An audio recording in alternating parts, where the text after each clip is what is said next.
It was just before 7 a.m. in Gresham, Oregon. The streets were still brushing off the quiet of night, and the air held that chilled stillness only early morning can offer. In one small apartment, Whitney Heichel was getting ready for work, just as she always did. Uniform on. Coffee skipped. She'd get one at the store. A soft kiss to her husband Clint. She locked the door behind her, phone in hand, purse on her shoulder. It was routine, safe, familiar. But what Whitney didn't know, what no one could have known, was that less than 5 minutes from her front door, her life was already being written in past tense. Waiting for her in the parking lot was someone she recognized. Not a stranger, not a threat, just Jonathan Holt, a quiet neighbor. Someone who went to the same Kingdom Hall. Someone who had once knocked on her door for help jump-starting his motorcycle. So when he approached her that morning and asked for a ride, she said yes. That was the last time anyone who loved her saw her alive. It's a strange thing. How danger sometimes doesn't storm in with sirens or red flags. Sometimes it smiles. Sometimes it wears the face of someone you've already said hi to a dozen times. By 8 a.m., Whitney's co-workers were worried. By 10 a.m., Clint was calling the police. By the third day, her name was in headlines across the country. Her SUV would be found first, then her phone, then fragments of her shattered window, and finally, what everyone feared, her body. Hidden deep in the woods, shot multiple times. It wasn't a robbery, it wasn't random. It was something far worse. A crime born from fixation, masked by familiarity, carried out by someone she never had reason to fear. This is the story of how a trusted face became the face of betrayal, of how a 5-minute favor turned into a fatal decision, and how a community was forced to confront the nightmare that sometimes evil doesn't hide in shadows. Sometimes it waits in plain sight. Before we go deeper, if stories like this make you pause, make you think about trust, safety, and the people around you, then take a second to support this channel. Tap subscribe to stay connected. Hit like to help Whitney's story reach more people. And if someone's ever broken your trust, tell us in the comments. Because the more we talk about it, the more we learn, and the less alone we all feel. Before the search flyers, before the breaking news coverage, before the courtroom statements, there was just Whitney. She was born in 1991 in Gresham, Oregon. A place where life moved quietly. People worked, worshipped, raised families, and checked in on their neighbors. That's the environment Whitney Lenora Heichel grew up in. And that's the kind of life she believed in. From the time she was little, those closest to her saw something different. Whitney wasn't just kind. She had this built-in instinct to care. When a friend was struggling, she was there. When someone was left out, she noticed. It wasn't dramatic, it wasn't loud, but it was constant, dependable, real. Her friends called her Mama, not as a joke, but as a compliment. She had this way of making people feel grounded, safe, even when things around them weren't. Her faith wasn't a phase. Raised in a Jehovah's Witness household, she took what she learned and lived it. She volunteered with sincerity, listened without judgment, honored her beliefs, not just in church but in everyday moments. She'd linger after meetings to help tidy the space. She'd write encouragement notes to someone going through a rough time. She didn't need recognition. Quiet service was enough. In January 2011, at age 19, she married Clint Heichel. They weren't just romantic partners, they were friends first. They met through Kingdom Hall. Same values, same goals, same kind of steady warmth. To those who knew them, their relationship felt like watching two pieces fit together exactly as they should. Their apartment was simple. Their days were full. But it was the kind of life they wanted. Routine with each other. Laughter in the little things. Plans for the future. Clint once said, "I bet on forever with her." And he meant it. Whitney worked as a barista at a local Starbucks. It wasn't glamorous, but she didn't need it to be. She treated her job as another way to spread kindness. Customers remembered her, not for how fast she made drinks, but because she greeted them like old friends. Early shifts, long lines, tough mornings. None of it dimmed the way she showed up. Not just physically, but emotionally. Present, always. She didn't wait for birthdays or holidays to let people know she cared. She sent random check-ins, dropped off coffee, helped neighbors with chores without being asked. There was no fanfare, just quiet consistency. That was Whitney's rhythm. In private, she and Clint talked about buying a house someday, having kids, starting a garden, building a life that lasted decades. But there was one dream she held above all: becoming a mother. It wasn't just an idea. It was a hope that lived close to her heart. The night before she disappeared, Whitney visited her mom, Laura Lee. They had dinner, talked about family, shared stories. And in the middle of it, Whitney said something that would later echo louder than anything else. She said she couldn't wait to be a mom. That was the last conversation they ever had. Tuesday, October 16th, the kind of morning no one marks on their calendar. But for the people of Gresham, it would become unforgettable. Whitney was up early, like always. Her shift at Starbucks started at 7 a.m. She was out the door by 6:45. The drive to work was 5 minutes. That was it. Clint was still in bed when she left. It was his day off. He mumbled a half-asleep goodbye, expecting to see her later that afternoon. He had no reason to think otherwise. Outside, the neighborhood was quiet. The streetlights were just beginning to flicker off. Whitney walked down the stairs to the parking lot, got into her 1999 Ford Explorer, and turned the ignition. A neighbor was nearby, Jonathan Holt. He asked for a ride. She said yes. At 6:50 a.m., she texted a coworker. Might be a few minutes late. That was the last known communication from Whitney Heichel. By 7:15, her coworkers were glancing at the clock. By 7:30, they were calling her phone. No answer. By 8 a.m., they called Clint. Clint wasn't alarmed at first. Whitney had never been late without letting someone know. But maybe she was stuck in traffic. Maybe she forgot her charger. He called her, texted, called again. Still nothing. By 9:30, her phone had gone straight to voicemail. That's when something shifted in Clint. The pit in his stomach wasn't just anxiety anymore. It was certainty. Something was wrong. At 10 a.m., he called the police and reported Whitney missing. Gresham authorities took the report seriously. A responsible young woman, no known issues, gone without explanation. Officers arrived at the apartment. They talked to neighbors, looked for signs of trouble.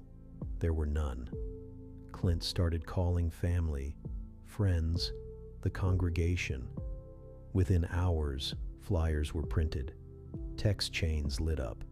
Jehovah's Witnesses from Whitney's Kingdom Hall began spreading out across the city.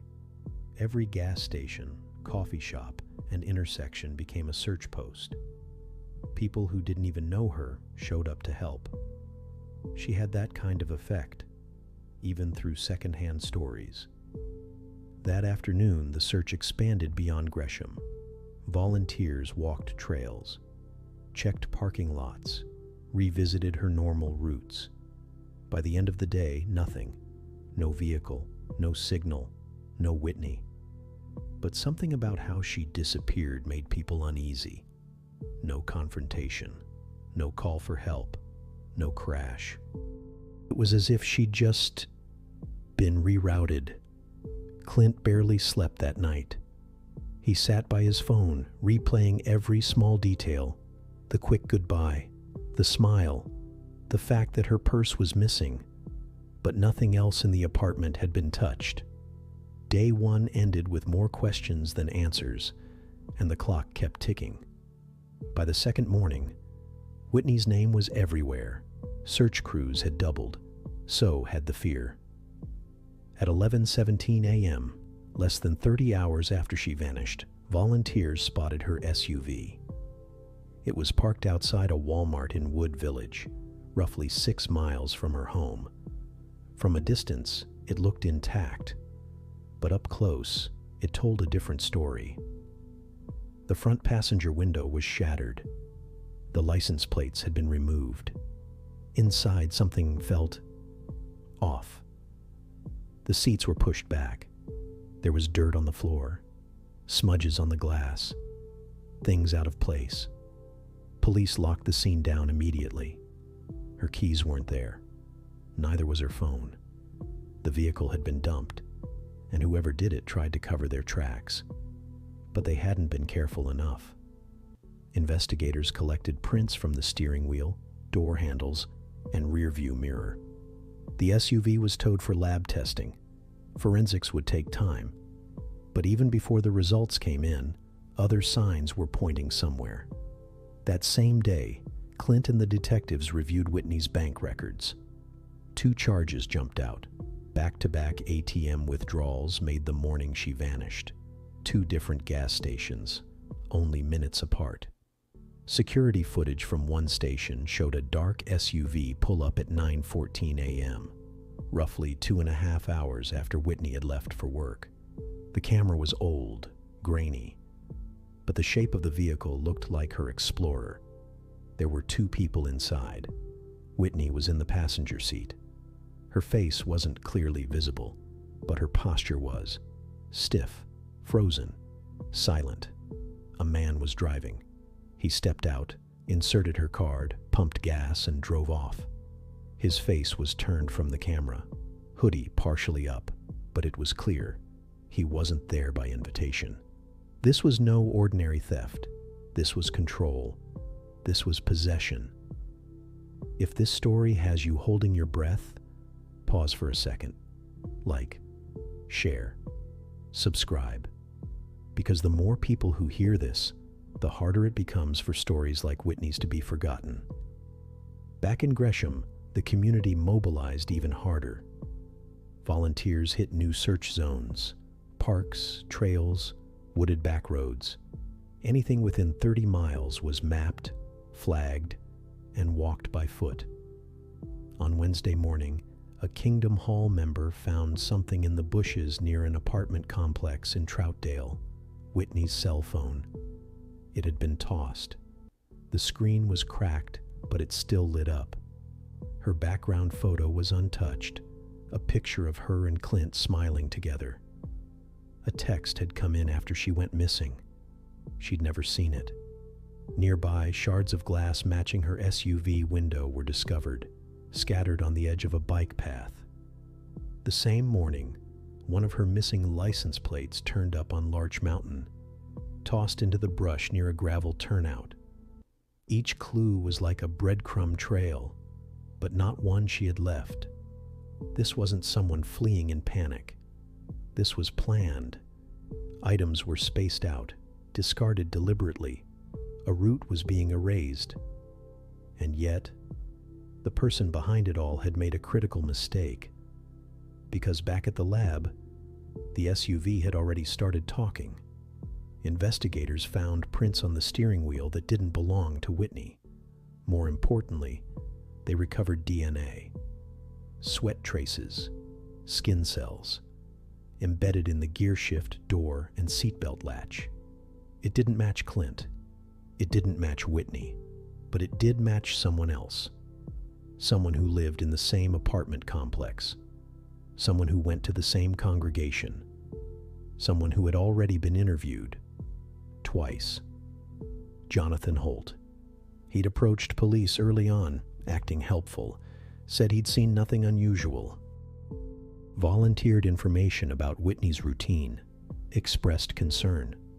But now, that concern looked very different. The DNA in Whitney's SUV wasn't just a lead, it was confirmation. Confirmation that someone close to her, someone who had asked for a ride that morning, had never let her go. If you're still with us and want to see justice unfold, hit that like button. This story is about to take a dark turn. He wasn't a stranger. He wasn't someone from a different town, or a face that only appeared in passing. Jonathan Holt lived in the same apartment complex as Whitney and Clint, just a few doors down. He was 24, quiet, polite, married, certified as an EMT. He went to the same Kingdom Hall as the Heichels, though not regularly. He'd miss meetings here and there, but when he showed up, he'd nod hello, exchange pleasantries, maybe even join in prayer. To outsiders, he was forgettable in the most unremarkable way. Not suspicious, not disruptive. Just another neighbor. 2 weeks before Whitney vanished, Clint helped Holt jumpstart his motorcycle. They spoke casually, exchanged thanks. Nothing felt off. Holt didn't seem like someone with a secret, but he had one. In 2011, Holt had taken off with a friend's rental car without telling anyone. He disappeared for hours. His wife thought about filing a missing persons report. When he resurfaced, he told people he'd needed space to clear his head. No charges were pressed, and the incident faded into the background. But that wasn't the only red flag. In the weeks leading up to the murder, Holt broke into Whitney and Clint's apartment, not to steal money, not to rob electronics. He took an old iPhone, one that didn't even work anymore. A detail that, in hindsight, felt more unsettling than any theft. When Whitney went missing, Holt offered information willingly. He approached officers and told them she'd left at her usual time. He even said he'd seen her in the parking lot that morning, just a passing glimpse. What he didn't say was that he had been waiting for her. When police reviewed their early interviews, Holt's behavior stood out. His account didn't quite fit. His tone was flat, not defensive, but not shaken either. Something was off. Then the DNA results came back. It placed him inside Whitney's SUV, on the steering wheel, the gear shift, the door handle. When confronted, Holt didn't fight it. His story collapsed. He confessed. He told investigators that he waited outside that morning, knowing she'd leave for work. When she stepped out, he asked for a ride. She said yes, because that's the kind of person she was. She drove for only a few minutes before he pulled a handgun on her and ordered her off course. He took her to a secluded spot near Roslyn Lake in rural Clackamas County. Remote, isolated, no witnesses, no cameras. There, he forced her out of the car. He sexually assaulted her, then shot her 4 times. After killing her, he didn't run. He moved her body into the back of the SUV, drove back toward the city, picked a remote stretch on Larch Mountain, pulled over, dragged her out and left her there, in the brush off a gravel road. He shattered the SUV's window, removed the license plates, discarded her phone in one area, the plates in another, stopped for gas using her bank card, drove the SUV to Walmart, left it there, and walked away. He even threw his own phone into Roslyn Lake to hide his movements. But his footprint was already embedded, on surveillance footage, in financial records, and inside the car. The details Holt gave matched every piece of physical evidence collected across the search sites. He didn't deny it. He didn't show anger. What stunned investigators most wasn't the crime itself, but the coldness with which he delivered the truth. In his confession, Holt admitted that he'd been thinking about it for some time. It wasn't rage, it wasn't an argument, it was an impulse, it was choice. Deliberate, staggering in its calmness. He never offered a real motive, not one that made sense. He said he didn't know why, that he was confused, that something in him broke. But that explanation felt too easy, too small for what had been done, because at the center of all this wasn't just violence, it was betrayal, the kind that leaves scars beyond the crime scene. Whitney had trusted him, and in return, she became the target of something premeditated, brutal, and deeply personal. 3 days after Whitney's body was found, police made their move.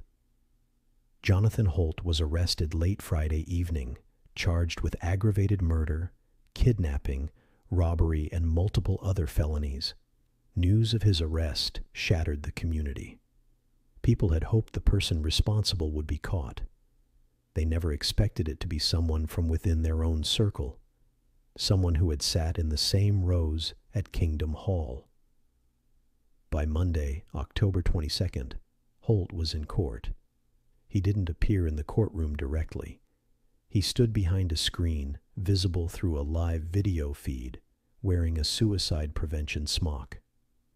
The man who had once offered to help in the search was now answering to the most serious charges the state could bring. He didn't speak much. A few words confirming his identity. No plea. The judge ordered him held without bail and moved the case to a grand jury. Behind the scenes, prosecutors weighed their next steps. Oregon allows for the death penalty in cases involving aggravated murder. And this case checked every box: kidnapping, sexual assault, premeditation. A trial could deliver that outcome, but a trial would also mean months of delays, graphic testimony, public evidence, cross-examinations, appeals. For the Heichel family, the prospect of reliving Whitney's final hours in a courtroom in front of cameras was unbearable. Over the next few months, plea negotiations began.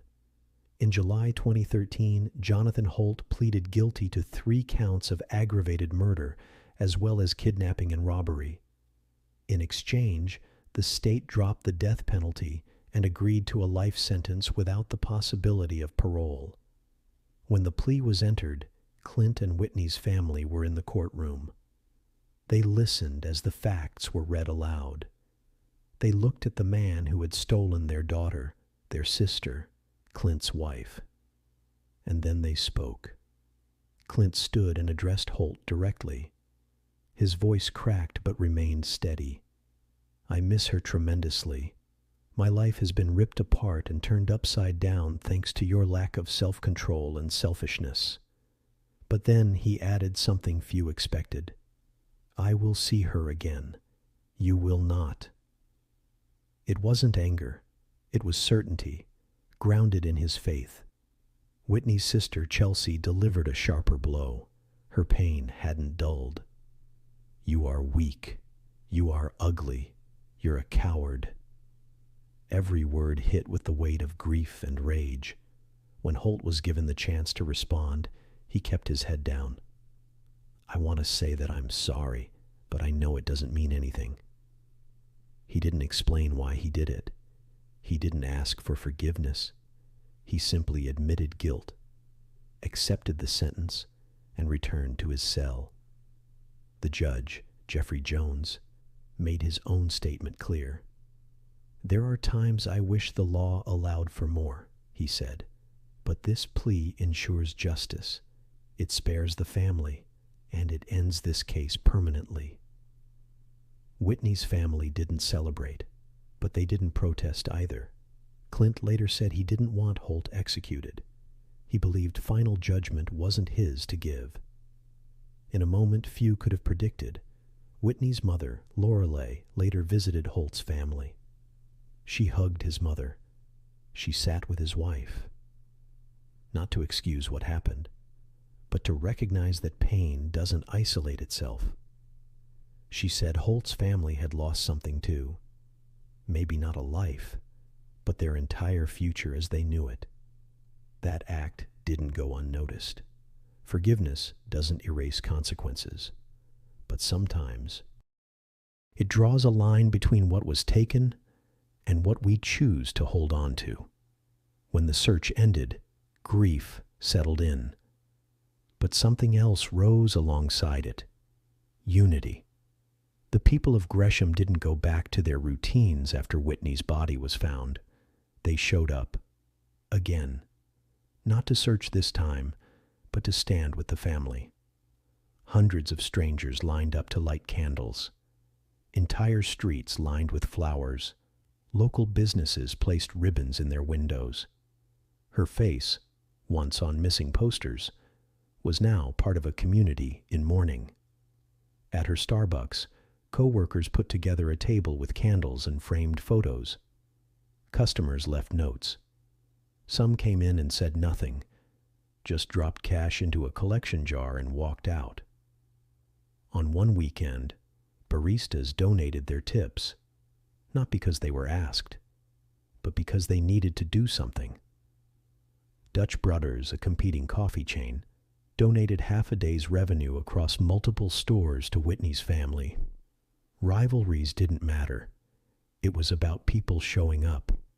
What struck everyone wasn't just the volume of support, it was the tone. The way people talked about her, not with pity, but with admiration, as if losing her had reminded them of something they hadn't realized they were missing. A customer she once served every Thursday said, "I didn't even know her last name until all this, but I remember how she made me feel seen on days I felt invisible." That's who Whitney was. That's what stuck. In the weeks that followed, people kept sharing stories. A high school friend posted a memory of Whitney staying late after school just to help tape posters for someone else's campaign. A neighbor shared how she once left flowers at her door when she was having a rough week. These were small moments, but they accumulated, and they painted a picture of a woman who didn't wait for milestones to care. She made the ordinary meaningful. Whitney's Kingdom Hall held an open memorial. No stage, no speeches, just a space where people could walk in, cry, hug, sit quietly. On photo boards, her life was displayed. Camping trips, goofy selfies, handwritten notes. A garden was later planted behind her Starbucks with a small plaque that simply read, "Her light never left." But her legacy went beyond places and plaques. Online, a memorial page gained tens of thousands of followers, many of whom had never met her. They left comments on her birthday, on the anniversary of her death. They shared how her story made them call their mom, hug their partner, speak up when they saw someone alone. Her mother, Lorelei, did something few understood, but many respected. She visited Holt's family. She hugged his mother, sat with his wife, not to absolve him, but to extend grace to those left in the wreckage. In an open letter, Lorelei wrote, "I choose not to carry hate. I won't let his actions decide the rest of my life. I want Whitney's love to be the loudest thing I remember." Forgiveness doesn't erase pain. It doesn't mean forgetting, but it's a decision to move forward without letting rage poison what's left behind. Clint, too, found his voice in that message. In the courtroom, he spoke about resurrection, about seeing Whitney again. But outside court, he also spoke about choice, that every day he decided to wake up and live a life she'd be proud of. Not out of obligation, but out of love. Her sister Chelsea turned that pain into purpose, supporting local safety campaigns and visiting young women's groups to talk about awareness, boundaries, and the importance of community. For Gresham, this case changed things. people noticed who lived next door. They checked in more, looked out for each other, not because they feared a repeat, but because they realized how valuable connection really is. Whitney's life was short, but it was full, and the impact she left didn't fade with headlines, it expanded. Whitney Heichel's story doesn't just live in court transcripts or news. It lives in the quiet moments, the people who check in on their neighbors a little more often now, the customers who still remember her smile at 6 a.m., the family that chooses love every day over bitterness. What makes this case so haunting isn't just the brutality, it's the betrayal. She didn't walk into danger. She welcomed it because it looked familiar, because it didn't raise alarms, because it wore the face of someone she thought she knew. That's what stayed with people. That the threat wasn't lurking behind a corner. It was standing next to her in the morning light, asking for a favor. And yet, this isn't a story about fear. It's a story about choices. Whitney chose kindness every single day. Her husband chose to believe in forever, even when his heart was broken. Her mother chose compassion in the face of the unimaginable. And her community chose unity, even through sorrow. We often think legacy comes from the loudest things we do, but Whitney's legacy came from the quiet, the way she showed up, the way she made people feel, the way she turned 5-minute interactions into something people still carry years later. So if you've made it this far, take this with you. You don't have to be famous to be unforgettable. You don't have to be loud to leave a mark. You don't have to be around for 100 years to change the lives of others. You just have to care. If this story moved you, help us share Whitney's light. Like, comment, and subscribe for more true stories that go beyond the headlines. Stories that remind us what really matters.